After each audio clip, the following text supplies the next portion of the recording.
He thought I'd break down getting divorce papers on Christmas, so I gave him a gift to remember my husband's friend. Liam chuckled from the living room. She crumble, women always do. His voice, self-assured, followed me through the hallway where I stood, breath caught, pulse hammering. That was Christmas Eve, 5 days before the night they truly expected my tears. Before we dive deeper, if you believe no woman should feel powerless, hit subscribe. It's free and helps us reach others who need strength, not silence. Now let's keep going. This story began long before their wager. It started with laughter. You know I could leave you tomorrow, right?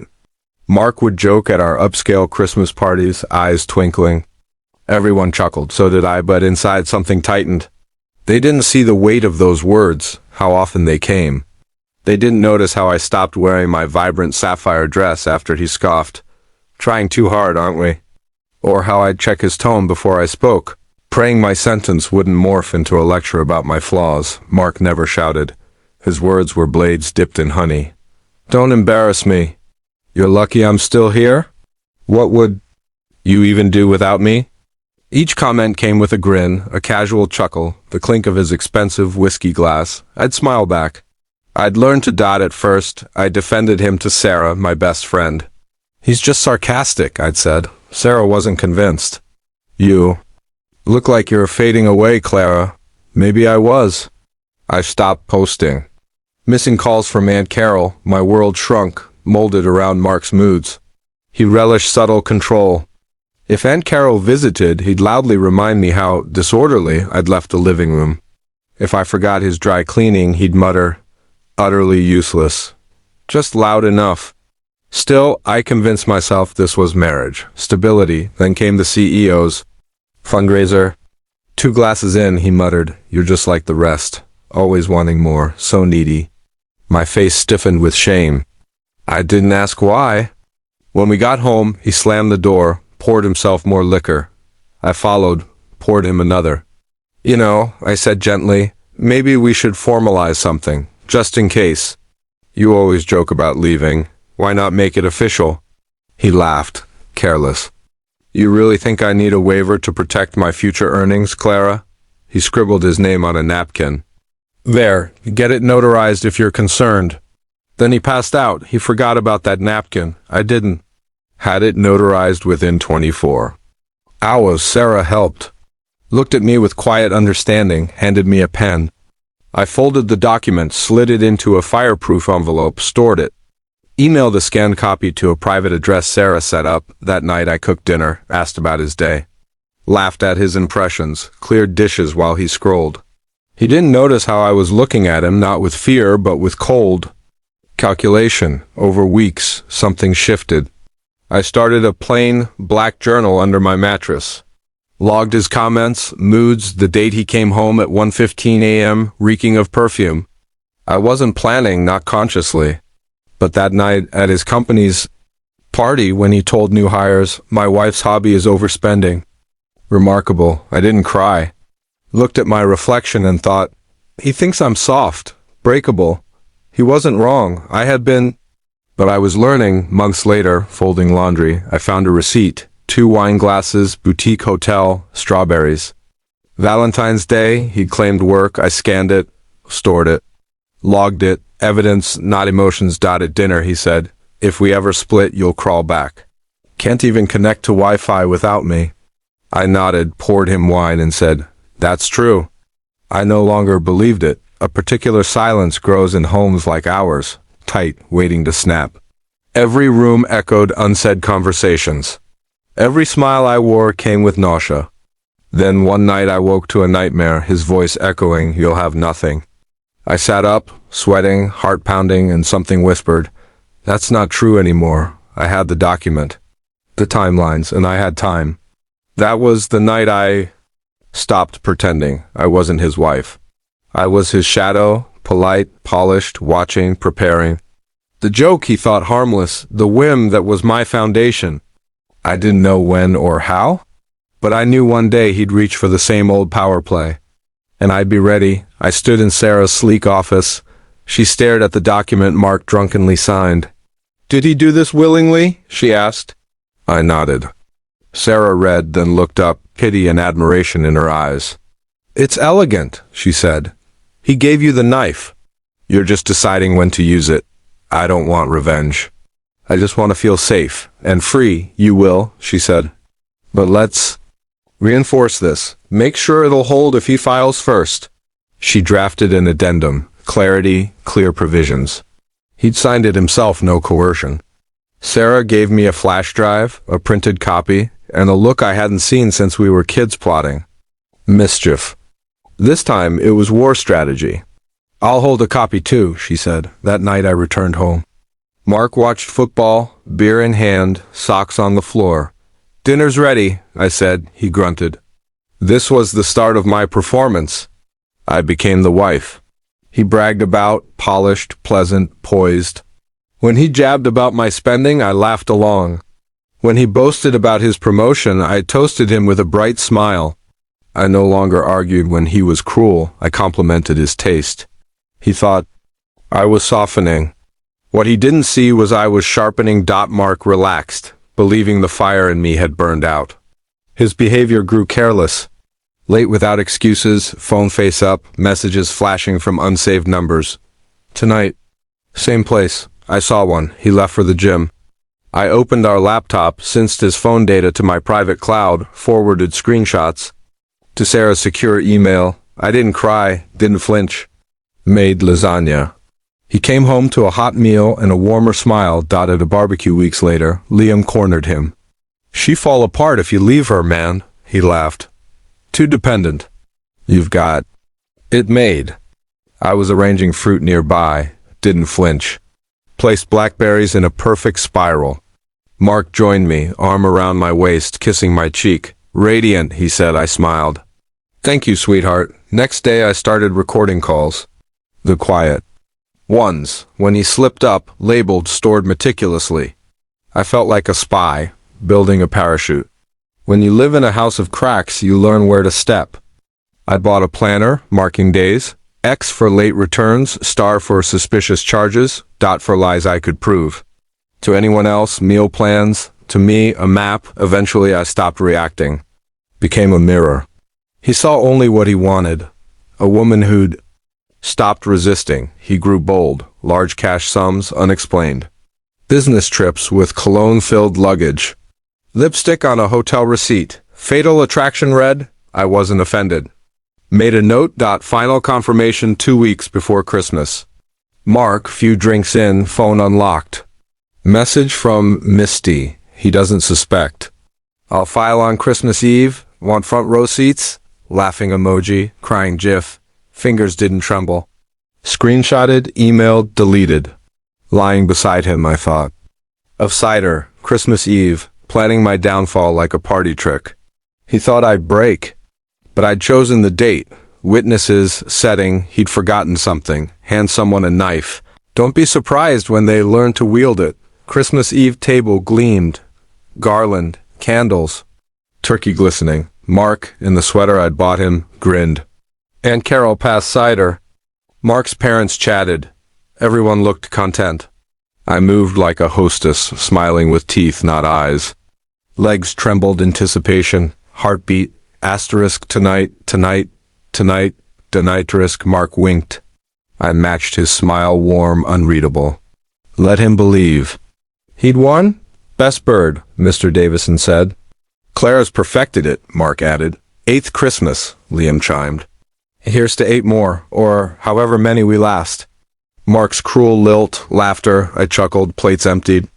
Liam whispered to Mark. Mark nodded, stood, tapped his glass. Before dessert, something for my lovely wife. Aunt Carol smiled. Mark pulled a plain white envelope. Merry Christmas, babe, he said, placing it before me. Liam chuckled. No bow. No card. I opened it calmly. Petition for dissolution of marriage. Signed, filed, highlighted. I looked up, his smile wide. I smiled back. Thank you, I said softly. Confusion. Liam shifted. I pulled out a pen, signed, dated, capped it, handed them back. Done, Aunt Carol stared. Mark blinked. That's it. He asked. That's it, I echoed. Then, under the table, I lifted a gold-wrapped box, placed it between his plate and his ego. Your real gift? I said. He tore at it. Leather folder. He read. Color drained, lips moved silently. Dated, notarized. Legally binding. The agreement he'd laughed through, signed. What is this? Liam asked. I answered, the agreement Mark signed nearly a year ago. Updated, reinforced, filed, but I filed it first. Mark said, I filed first, which makes it legally binding under. Your terms? I replied. Every asset, every clause. You gave it to me? Liam's mouth parted, and Carol's husband stared. Mark's eyes glued to the document. Then I reached into my purse. One last thing, I said. Small square envelope. He opened it slowly. Sonogram photo. Mark looked at it, then me. I'm pregnant, I said, voice even. 8 weeks today. His expression cracked, eyes darted. For a moment, a smile. It withered. Prenup, pregnancy, assets, custody, room tilted. You planned this, he whispered. I met his eyes steady, cold. You bet I'd cry, call me predictable. No, Mark, I didn't plan, I prepared. Silence. Thick. I sipped cider, cinnamon. Mark's mother pushed her chair back. Aunt Carol gently gripped my hand. Liam looked away. Mark stared at the prenup. He couldn't rewrite it. I stood. Cleared dessert plates. Hands didn't shake.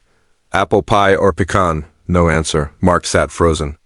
And I wasn't broken. Just starting. Mark sat, shoulders stiff. You planned this, but I barely heard. Stared at the prenup, room quiet. His eyes dropped to sonogram. Soleil, he started. No, just one word, I said. You don't have to do this. Oh, but I'm not doing anything, I replied, lifting my cider. You already did, his mother, ashen. His father cleaned glasses. Aunt Carol's husband froze. Liam, uncomfortable. Rachel stared. I scanned faces, disbelief, shame, awe. Their silence. Was my ovation. Mark leaned back, hand through hair. He looked around. I didn't. You thought I'd beg? I said. You thought I'd fall apart? Half right? He looked at me. I was, I continued. Until today, he swallowed. Fear slipped in. His phone buzzed. Sarah's email. Property agreement confirmation, legally binding. Mark's face twisted. Each sentence tore his bravado. Paler, reached bottom. Sarah's letterhead. Attached backups. Tell her it doesn't count, he muttered. Another buzz. His father's email. Forwarded signed agreement and dated documents, FYI. His legal dinosaur. Father had proof. Mark lowered his phone. I turned to Aunt Carol. Sweet now, I said. Can you pass the pie? Which one? Apple and whipped cream. As she sliced, I got a clean plate. Mark's eyes followed. I returned. I'll have the locks changed tomorrow, I said simply. He looked struck. I picked up my fork, bit into pie, and smiled. Peace. Mark pushed his chair back. You think you've won, he said. I didn't respond. He stormed out. Silence. Aunt Carol exhaled. Hated that sweater, she muttered. Laughter flickered. I took another bite, leaned into Aunt Carol. Merry Christmas, I whispered. She rested her head. No fireworks, just quiet unraveling of power. I reclaimed it. Aunt Carol stayed. You're not waking up alone tomorrow. We slept in guest room. Her hand brushed mine. I hadn't realized how tightly I'd held my breath. Finally exhaled. By morning. Mark was gone. No note, just silence. Coffee pot cold, keys missing. Breakfast without second guessing. 9 a.m. Locksmith. Standard change, I said, but fast. He came, quiet, kind. No questions left. I held new key. First thing I'd owned alone. That evening, I moved into master bedroom. Still smelled cologne, opened windows, stripped sheets. Found sandalwood candles, he hated them, lit 3. Light danced for me. Next day, his mail. Final notice. Stacked them. Didn't forward, Sarah called, bubbling. Mark's lawyer called. His face must have been priceless. I smiled. Official? Lost 70% overnight, she replied. Baby on way. Check so big he'll need payment plan. My smile widened, not for money. Because I could finally sit without bracing for war. Proud of you, Sarah added. Thanks, I whispered. For staying. Always strong, Clara, just finally believed it. Fallout quiet like melting snow, some friends unfollowed, some chose sides. Cautious texts, others bolder. Wish I had your strength, one read. Peonies arrived. About time. See you, Liam's. Assistant Chloe, I smiled. His office knew. The man who joked about training wives lost his audience. Liam stopped laughing. Comments stopped. Swagger. His team noticed him leaving early, muttering, ignoring deadlines. Aunt Carol's husband. He's been off, haunted good. The man who said I'd be nothing now walked alone. Me? I bought lavender soap, painted nursery sage green. He called it pointless. Hung tiny string lights, stuffed giraffe. Lit candles after dinner, drank herbal tea barefoot in sunroom. One evening, humming, new bed sheets white with gold stars. Slept diagonally. Sarah dropped by. Groceries, casseroles, baby name books. Page 37. Do not name her Tiffany, she'd explained. Tiffany in middle school cut my hair. Laughed more in those months than years. No talk of court. Recipes, crib. Colors, strollers. Was her ex stalking Pinterest? First time silence wasn't tight. It was full. This Christmas Eve, house alive with warmth. Dad carved turkey. Aunt Carol failed vegan gravy. Sarah brought a date. I felt full. Next to aunts. Son, new high chair. My daughter. His eyes maybe, but the rest? Mine. Cheeks pink. Tiny fingers gripped tray. Babbled nonsense. Didn't watch door. Didn't check tone. Didn't rehearse answers. Present, every bite, glance, story felt like celebration. After dinner, curled into armchair. Daughter asleep on my chest. So, yeah, that's how he thought he'd break me on Christmas Eve, and how I gave him a gift he'll never forget.